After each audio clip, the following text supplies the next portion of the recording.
Narinig niyo na ba yung salitang, naiintindihan kita, pero paano naman ako? Ito yung mga tanong natin sa mga sarili natin, na oo nga no, paano nga naman ako? Naiintindihan niya rin kaya nararamdaman ko, naiintindihan niya rin kaya nasasaktan ako. Yung tanong na yon, tanong mo lang sa sarili mo, ay hindi mo kayang itanong sa kanya o i-demand sa kanya. Dahil nga, pakiramdam natin, hindi naman niya obligado. At since tayo yung mas nagmamahal, dahil nga hindi patas yung pag-ibig, tayo yung mas madalas nasasaktan.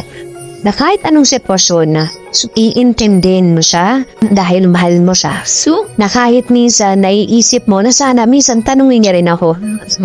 Lagi yung tatandaan na yung mas higit na nagmamahal sa taong hindi kayo parehas sa nararamdaman, kailanman hindi nila kayo tatanungin kung paano nga ba kayo o anong nararamdaman ninyo. Dahil pinili natin na maintindihan sila kahit nasasaktan ka na.